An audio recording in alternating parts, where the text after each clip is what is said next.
வணக்கம். இன்றைய மாவட்ட செய்திகள்.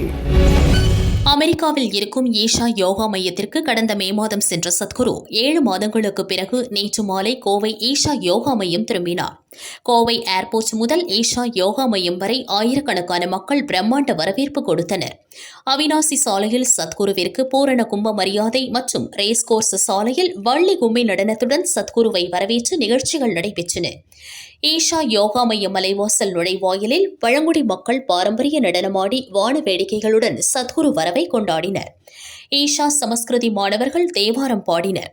சத்குரு வரவை முன்னிட்டு ஈஷா வளாகத்தில் 1,08,000 அகல் விளக்குகள் ஏற்றப்பட்டன. பின்னர் ஆதியோகி முன்பு திரண்டிருந்த மக்கள் முன்னிலையில் சத்குரு அவர்கள் உரையாற்றினார்.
தூத்துக்குடியில் தொடர் கனமழை பெய்து வருவதால் அரசு ஹாஸ்பிட்டலில் வெள்ளம் புகுந்தது. மனநலப்பிரிவு, குழந்தைகள் நலப்பிரிவு உள்ளிட்ட பகுதிகளில் வெள்ளம் தெப்பம் போல் தேங்கி நிற்கிறது. மழைநீர் வடிய வழியில்லாததால் 2வது நாளாக வெள்ளத்தில் நோயாளிகள், டாக்டர்கள் மற்றும் நர்சுகள் தத்தளித்து வருகின்றனர். ஹாஸ்பிட்டலில் மழைநீரை வெளியேற்ற ஒரு மோட்டார் உள்ள நிலையில் அதுவும் பழுதாகியுள்ளது.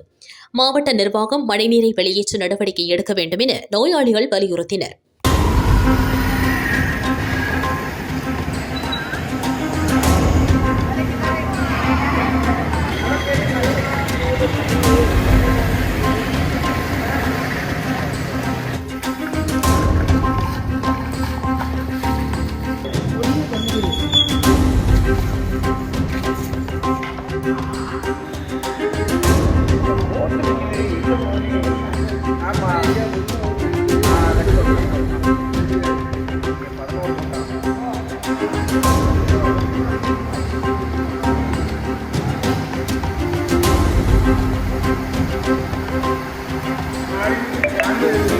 திருவண்ணாமலை அண்ணாமலையார் கோவிலில் கடந்த 4ஆம் தேதி கார்த்திகை தீப திருவிழா கொடியேற்றத்துடன் தொடங்கியது.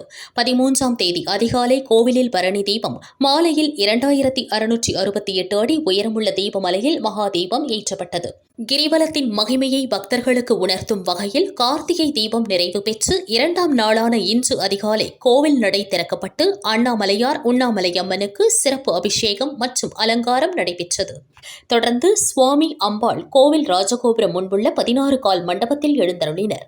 அண்ணாமலையார், உண்ணாமலையம்மன் தனது குடும்பத்துடன் கிரிவலத்தின் மகத்துவத்தை பக்தர்களுக்கு உணர்த்தும் வகையில் 14 கிலோமீட்டர் தொலைவு கிரிவலம் சென்று பக்தர்களுக்கு அருள் பாலித்தனர். பக்தர்கள் வழிநடுகிலும் சுவாமிக்கு மாலை அணிவித்து தேங்காய் உடைத்து சுவாமி தரிசனம் செய்தனர்.